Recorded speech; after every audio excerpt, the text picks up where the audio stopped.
Jangan pernah kita merasa harta yang kita miliki itu sebanyak apapun kekal bersama kita. Tak ada gunanya. Yang kita bawa adalah 3 helai kain kafan saja. Itulah yang kita bawa. Yang lain tinggal semuanya. Allahu Allahu Allahu Allah Allahu Allahu Allahu Allah Allahu Allahu Allahu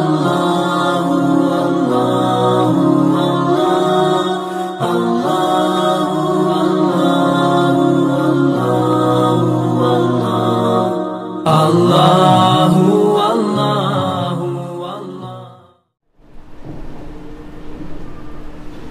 Al-Fatihah.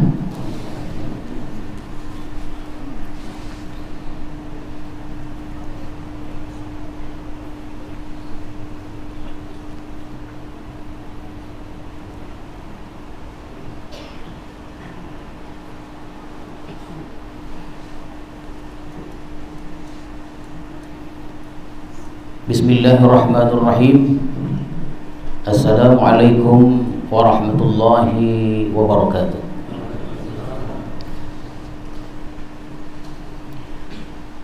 Alhamdulillahi rabbil alamin. Wassalatu wassalamu ala ashrafil anbiya'il mursalin wa ala alihi wa sahbihi ajma'in, amma ba'du.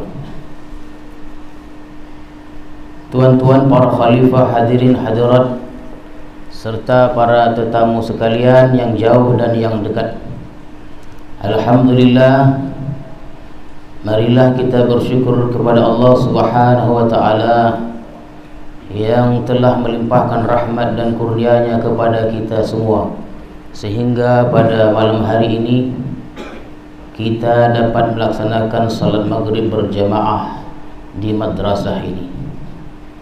Salawat dan salam kita ucapkan dan kita sampaikan kepada Rasulullah sallallahu alaihi wasallam beserta keluarga, para sahabat dan para pengikut-pengikut beliau.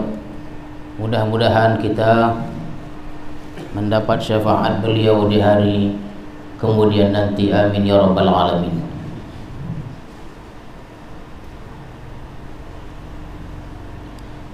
Maka pada ayat 178 dari surat Al-Baqarah, sambungan ayat sebelumnya, berfirman Allah Subhanahu wa ta'ala, Bismillahirrahmanirrahim. Ya ayyuhalladzina amanu kutiba alaikumul qisasu fil qatla al-hurru bil hurri wal 'abdu bil 'abdi wal untha bil untha faman 'ufiya lahu min akhihi syai' fattiba'un bil ma'ruf wa ada'un ilahi bi ihsan dzalika takhfifun min rabbikum wa rahmah faman i'tada ba'da dzalika falahu 'adzabun alim.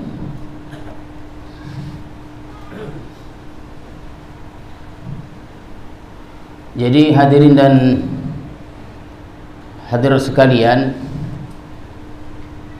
seorang mufassir yang cukup terkenal bernama Al-Baydawi pernah menceritakan bahwa di zaman jahiliyah pernah terjadi satu peperangan antara kabilah besar dan kabilah kecil, atau kabilah yang mempunyai kekuatan yang hebat berlawan dengan kabilah yang tidak begitu hebat, kuat. Dalam peperangan itu terbunuh salah seorang dari kabilah yang kuat itu, sehingga kabilah yang kuat itu bersumpah akan menuntut bela. Sumpah. Padahal yang terbunuh itu betina. Jadi mereka meminta diganti dengan lelaki.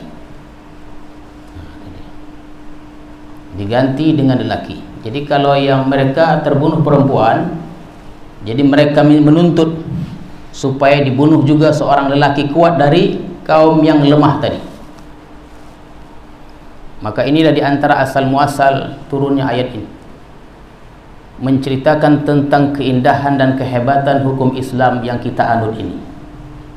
Firman Allah tadi, ya ayyuhalladzina amanu, wahai orang-orang yang beriman, kutiba alaikumul qisas, diwajibkan atas kamu hukum qisas, fil qatla, pada orang yang terbunuh.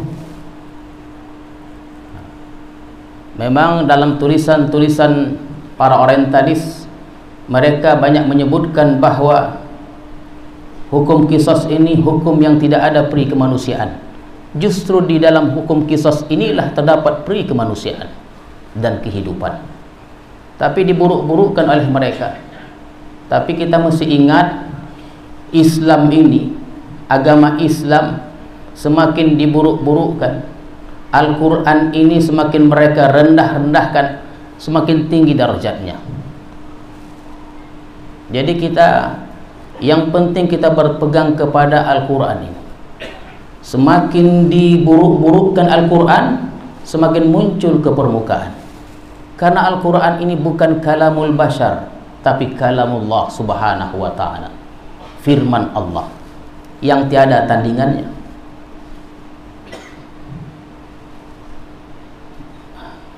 Ini disebutkan kepada orang beriman, wahai orang beriman, diwajibkan atas kamu hukum qisas fil qatla, pada yang terbunuh. Al-hurru bil hurri, orang merdeka dengan orang merdeka. Jadi kalau yang terbunuh, yang membunuh orang merdeka, ya, yang terbunuh pun orang merdeka, dibunuh, sama-sama dibunuh.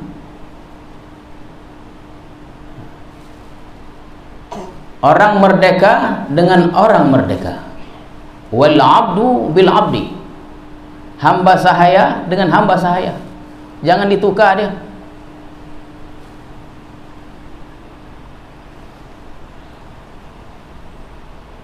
Wal unsa bil unsa, perempuan dengan perempuan, jadi seimbang. Disitulah letak keadilan agama yang kita anut ini, agama Islam. Tidak ada pilih kasih. Makanya hadirin sekalian, dalam sesebuah masyarakat mesti kita tegakkan keadilan itu. Tapi menegakkan keadilan itu tidak boleh didrastis, bitadarruj. Bitadarruj itu berangsur-angsur, berperingkat-peringkat.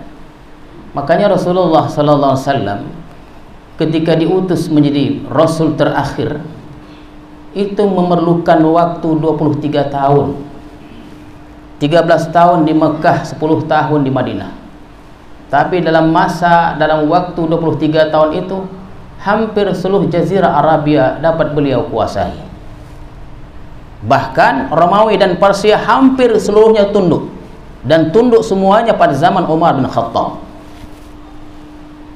Itu bekas jejak Rasulullah sallallahu alaihi wasallam. Jadi keadilan ini mesti ditegakkan. Tidak boleh kita memenangkan yang kuat, dan kita tidak boleh mengalahkan yang lemah. Yang kalah dikalahkan, yang menang yang menang dimenangkan, walaupun yang menang itu adalah seorang hamba sahaya. Takut kita bertanggung jawab di hadapan Allah Subhanahu wa taala.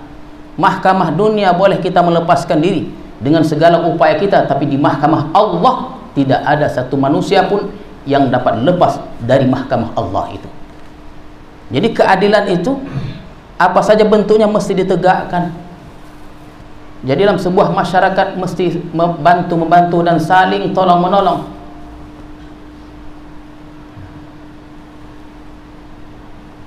Di mana ada berita-berita yang merugikan, khabarkan.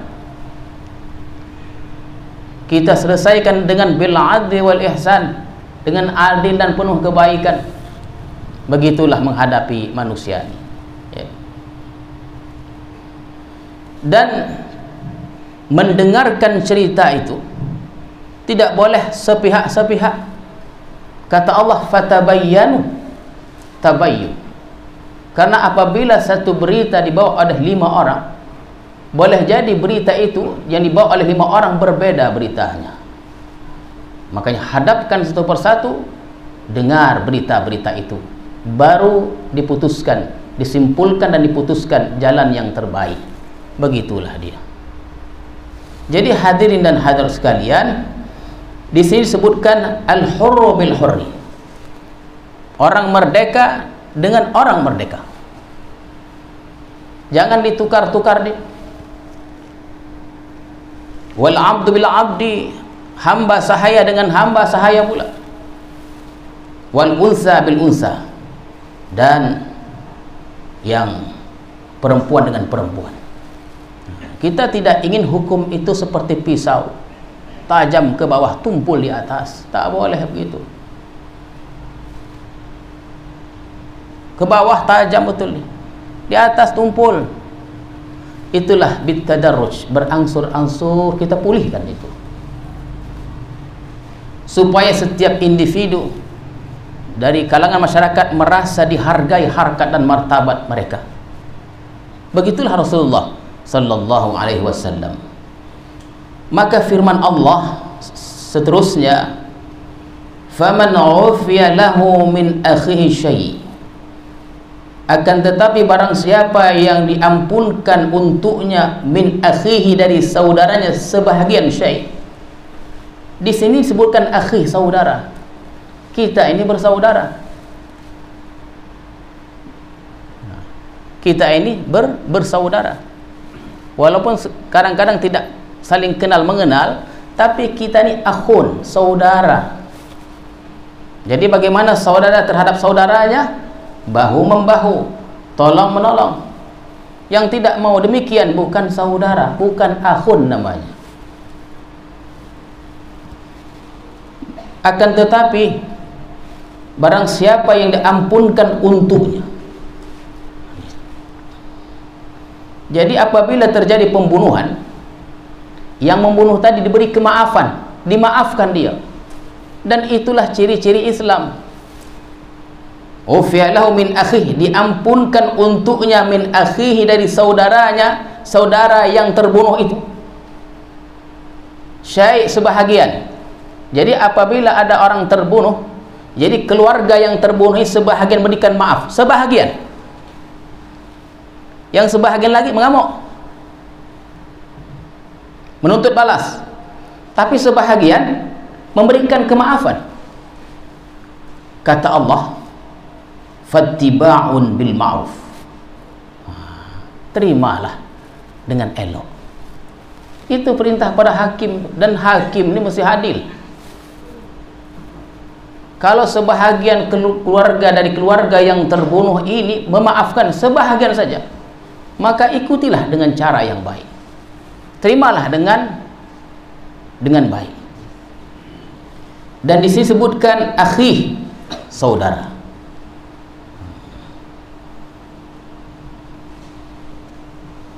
Wa ada'un ilahi bi ihsan. Ada di sini munculnya hukum diat.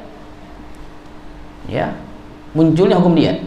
Jadi kalau yang terbunuh memaafkan, maka tugas berikutnya kan diberi kehidupan kepada yang membunuh tadi. Yang membunuh akhirnya bernafas lagi dia.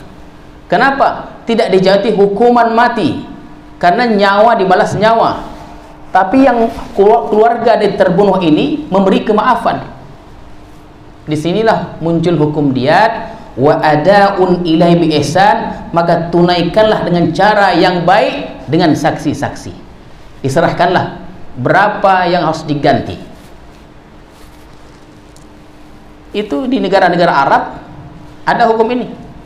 Ada yang dilaksanakan hukum nyawa dibalas nyawa hari Jumat. Itu dia. Ya, Masya Allah. Itu sebahagian pengalaman orang yang melihat muntah katanya. Ya. Dia ditundukkan, dia mungkin syahadat dulu, atau istighfar, atau baca okeylah, asyhadu an la ilaha illallah wa asyhadu anna muhammadar rasulullah, baru ditotak dia, putus.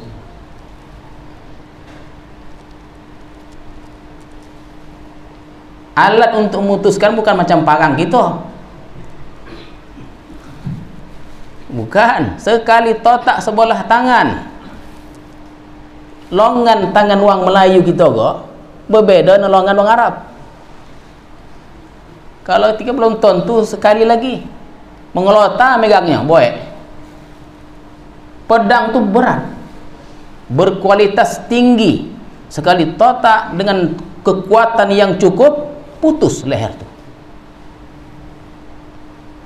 Dan itulah yang ditulis oleh para orientalis, bahwa hukum Islam tidak ada peri kemanusiaan, kejam.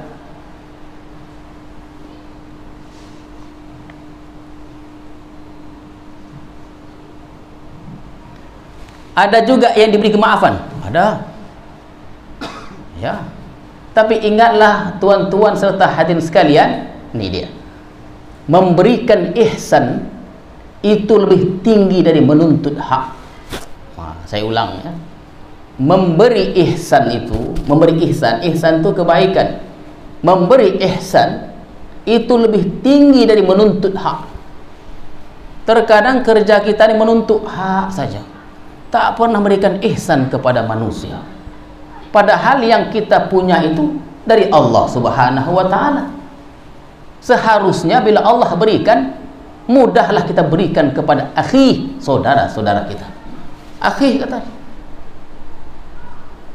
Jadi hadirin dan hadirat sekalian, orang yang punya jiwa yang tinggi, dia mengutamakan memberikan ihsan dari menuntut hak. Ketika diberikan maaf, dia diberikan maaf. Ketika ditanya berapa yang harus diganti, jangan diganti. Kami lebih memilih kemaafan persaudaraan iman yang tinggi. Saudara inilah yang kami utamakan. Kenapa? Yang mati tak bisa diganti lagi. Tidak boleh diganti dengan duit atau uang. Diganti dengan persaudaraan. Inilah dia. Ini yang jarang terjadi. Disinilah kita dilatih untuk memberi ihsan dari menuntut hak.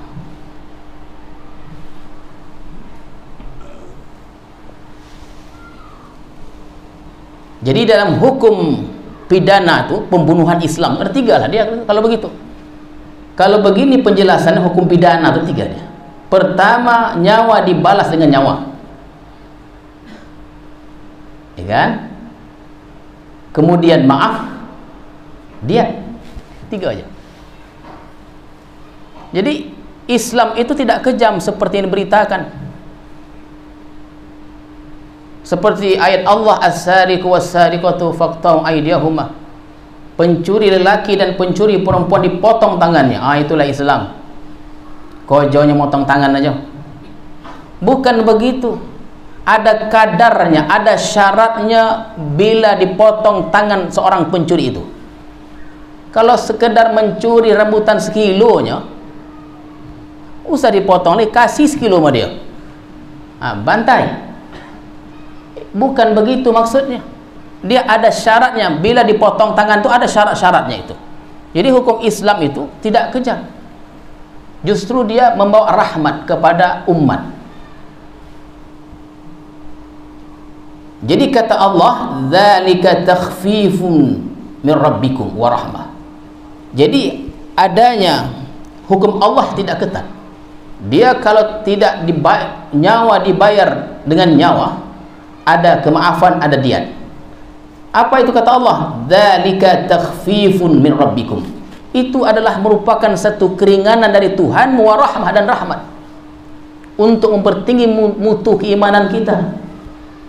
Karena hidup ini dia berputar, tak tahu kita. Kan pernah satu kali itu masyarakat menuntut kepada Nabi Isa alaihissalam. Ada seorang yang berbuat tidak baik, dituntut rajam. Hebat.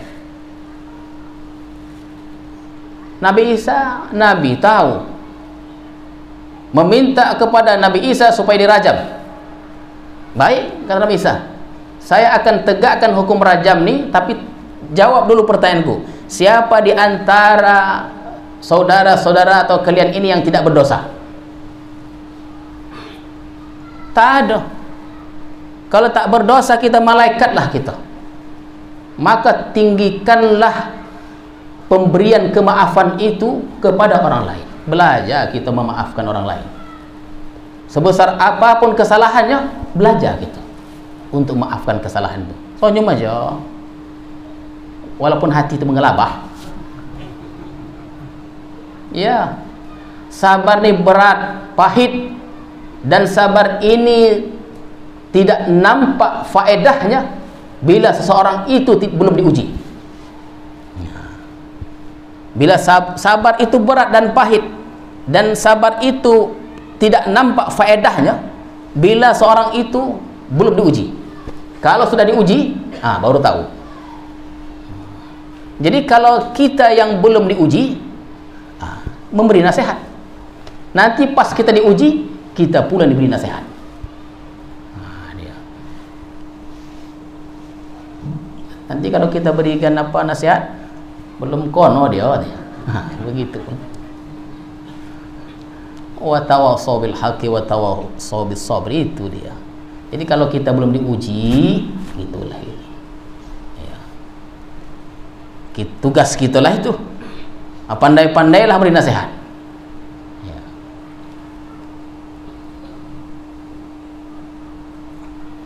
Takhfifun min rabbikum wa rahmah. Keringanan. Indah keringanan. Indahnya hukum Islam tuh. Ya. Dia kalau seseorang sudah terbunuh, itu setan tuh dokek. Memang dia dokek. Diganggunya kita tuh. Mana bisa nih? Nyawa dibalas nyawa, itulah hukum Islam. Sayang. Begitu dia. Sayang kalau tak dibalas nih.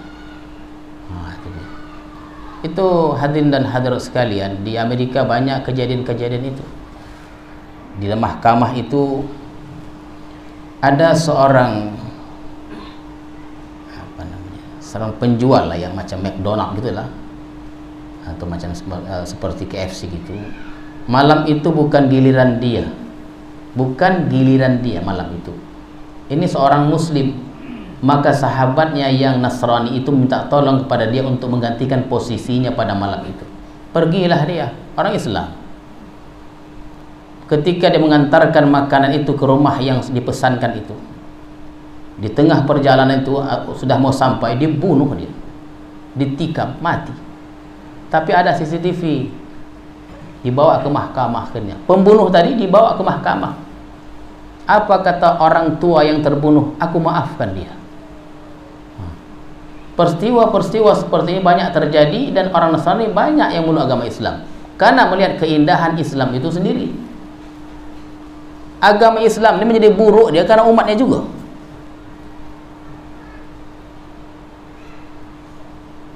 Lain cerita, selain dia memaafkan, dia peluk dalam mahkamah itu lagi. Ku maafkan. Seperti pembunuh di mana itu? Saya lupa, di Selandia Baru atau di mana itu? Yang berapa puluh orang terbunuh, dipasangnya kameranya, dia tembak satu persatu di masjid itu. Itu tidak disebut teroris, disebut gilo. Sebut gilo dia. Itu di mahkamah, ibu kepada terbunuh memeluk pembunuh tadi. Awal kita lopuk goram. Itulah dilatih hati kita tadi itu untuk berikan kemaafan, ya. Karena pernah kita sampaikan tauhidul af'al. Apa tauhidul af'al? Mengiktikadkan dalam hati bahwa segala perbuatan yang terjadi di muka Allah ini perbuatan Allah, baik yang jamal, yang indah, maupun yang jalal, yang kebesaran Allah, perbuatan Allah.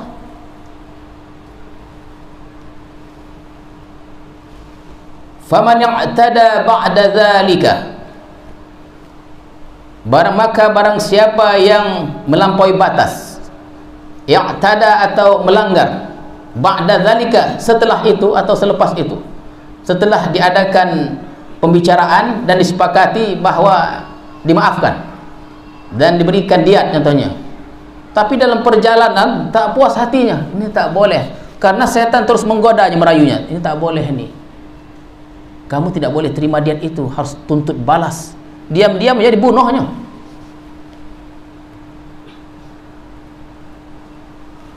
Maka kata Allah, falahu azabun alim, baginya azab yang pedih. Maka seorang hakim yang adil, maka dia mesti tegakkan keadilan itu, dibunuh. Kenapa? Karena dia yang tada, melampaui batas dan melanggar janji itu, melanggar apa namanya perjanjian itu yang sudah disepakati, dibunuh.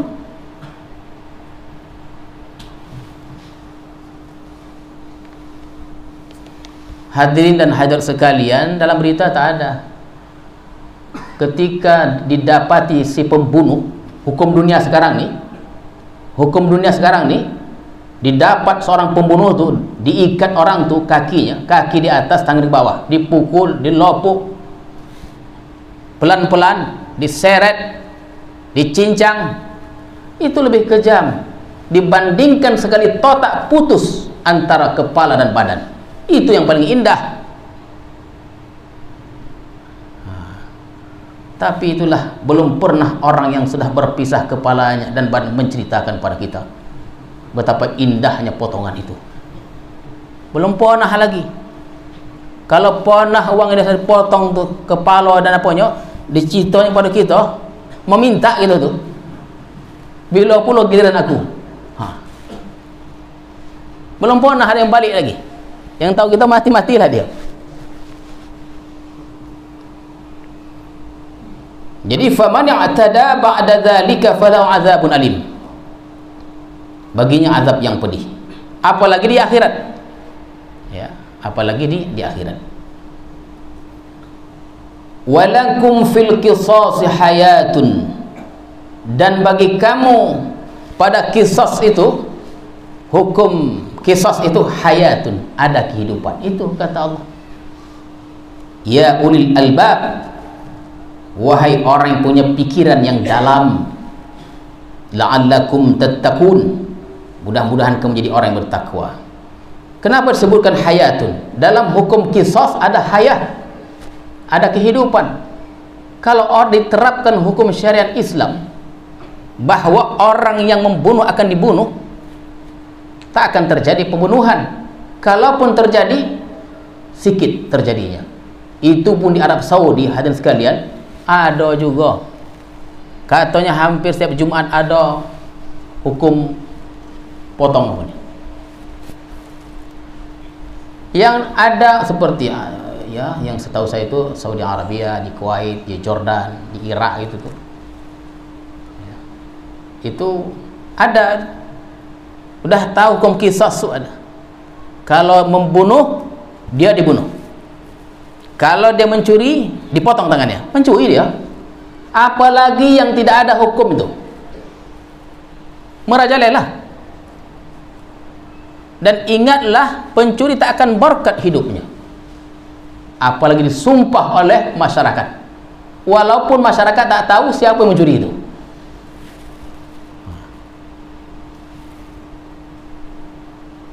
Jadi ada kehidupan. Oh, berpikir ya, ini kalau saya bunuh nanti, saya dibunuh. Dia hal seperti ini memberikan kehidupan, memberikan nafas kepada orang lain. Di Malaysia pun begitu juga, dia tarik ulur dia. Ya, perdebatan antara setuju atau tidak setuju ditegakkannya hukum syariat Islam itu. Banyak yang tidak siap. Banyak juga mengatakan tunggu masyarakat siap. Masyarakat tak siap loh. Mendirikan hukum Islam itu tunggu masyarakat siap. Bila pun masyarakat tak siap.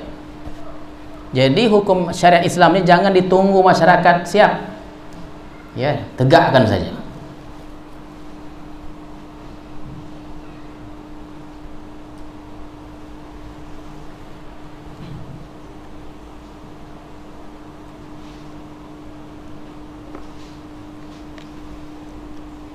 Walakum, ayat seterusnya, kutiba alaikum idza hadara ahadukum al-maut, diwajibkan atas kamu, idza hadara ahadukum, apabila seorang daripada kamu, hadara ahadukumul maut, apabila seorang daripada kamu hampir mati.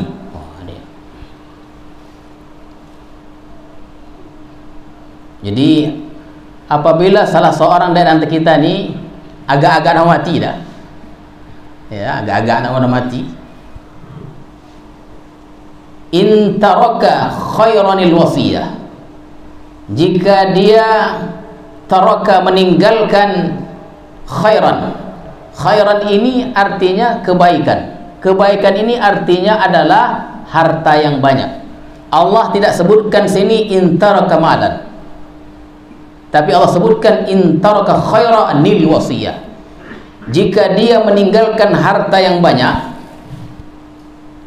khairanil wasiyah, supaya dia berwasiat lil walidaini, untuk kedua ibu bapanya, wal aqrabin, kaum kerabat, bil ma'ruf, dengan baik.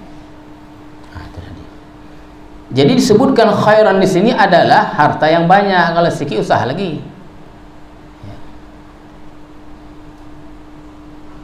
Tulis. Itu dia. Supaya tidak terjadi pertentangan-pertentangan di belakang hari. Terkadang hukum faraid itu tidak berlaku, dicampakkan orang tu. Dari bagi dah, ni dibagi dia. Berdasarkan hukum faraid, campakkan ni. Hukum kita aja lah. Haqqan 'alal muttaqin, kewajiban atas orang yang bertakwa.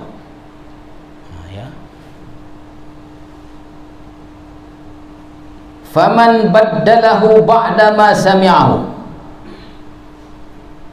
barang siapa yang menukarnya, merubahnya, ba'da ma sami'ahu, setelah didengarnya, fa innama ismuhu 'alal ladzina yubaddiluna, sesungguhnya tidak ada dosa baginya melainkan atas orang yang merubah tadi. Itu dia. Maksudnya begini hadirin sekalian. Jadi kalau yang mati itu sudah menulis wasiat, kemudian orang yang mendengar wasiat tadi dirubahnya, wasiat tadi untuk kepentingan diri sendiri, kebetulan mendengarnya dia dengan kawan dia, mungkin terubah aja lah, atau di agak-agaknya dah mau mati ini ditulis sendiri, disuruh tanda tangan, tolong wak, tanda tangan wak, katanya wak ni mau mati dah, apa ni? Untuk kebaikan bersama, isinya lain, boleh juga ditanda tangan. Maka kata Allah Subhanahu wa ta'ala, tidak ada dosa yang pemberi wasiat itu, tak ada dosa. Yang berdosa itu adalah yang merubah wasiat itu. Jangan main-main dengan wasiat. Jangan main-main dengan wasiat. Atau ini dia, satu gunung harta kita, satu gunung kita prediksi 7 keturunan, jangan. Satu hari itu boleh habis. Siapa yang boleh memprediksi Qarun yang katanya berapa ekor kuda tidak mampu membawa gembok perbandaan harta Qarun ni hebat, tak akan habis, tenggelam sekejap aja. Jangan pernah kita merasa harta yang kita miliki itu sebanyak apapun kekal bersama kita, tak ada gunanya. Yang kita bawa adalah 3 helai kain kafan saja, itulah yang kita bawa. Yang lain tinggal semuanya. Bini tinggal, itu memang tinggal lah. Mana ada bini yang mau ikut kita ke kubur? Tak ada. Kadang-kadang senang pun dia. Harta yang kita miliki, maka ada setengah kaum itu keretanya atau mobil masuk ke dalam kubur tu pakai sepatu dan lainnya. Mereka sangka dengan undang-undang manusia dalam barzah. Tidak. Kita hanya membawa 3 helai kain kafan aja.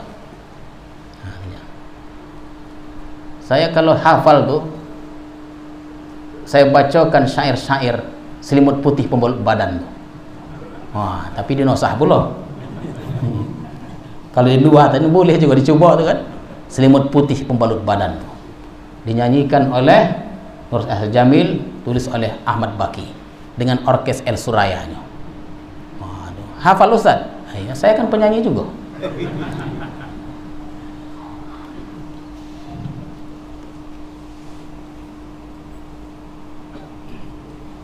Fa innama ismuh 'alal ladzina yubaddiluna. Jadi yang berdosa itu adalah, hadirin sekalian, yang merubah isi wasiat itu. Jangan satu titik pun jangan kita berani mengubahnya. Apalagi mengado-ngado dalam urusan-urusan wasiat. Jangan. Ciptakan aja sebetulnya. Inilah wasiatnya. Nah, itu dia. Innallaha sami'un alim. Allah Maha mendengar, Allah Maha mengetahui. Yang kita bisikkan, yang kita bicarakan untuk kita buat makar, Allah Maha mendengar. Yang kita sembunyikan, alim, Allah Maha mengetahui. Maka segala perbuatan kita yang jelas dan yang tidak jelas, tersembunyi atau tidak, Allah Maha mengetahui.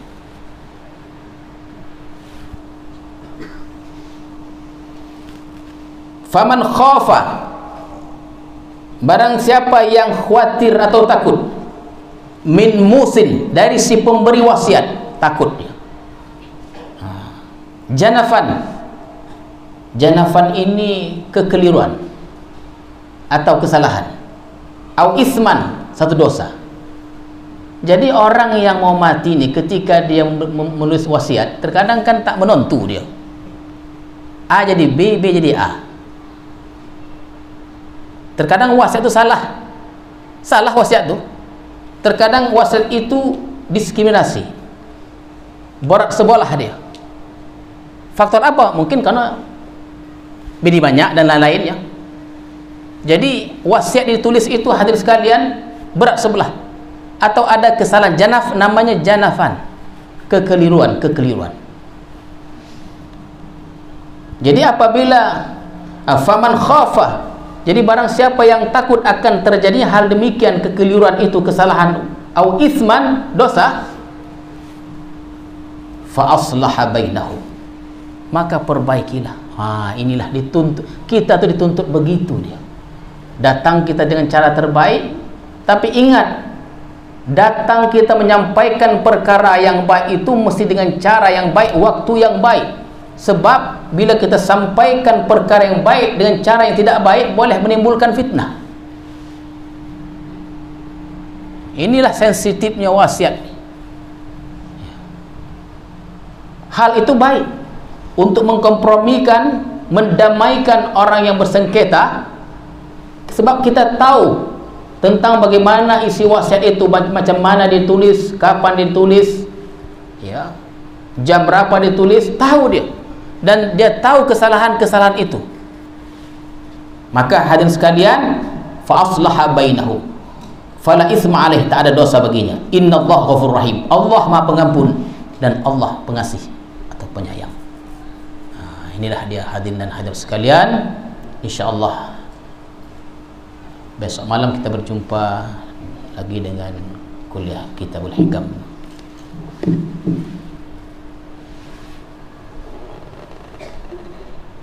A'udzu billahi minasyaitonir rajim. Bismillahirrahmanirrahim. Allahumma zidna ilma warzuqna fahma walhiqna bis-salihin. Allahumma ij'al jam'ana hadza jam'an marhuma wa tafarruqana min ba'dihi tafarruqan ma'suma. Wa sallallahu ala sayyidina Muhammadin wa ala alihi wa sahbihi ajma'in.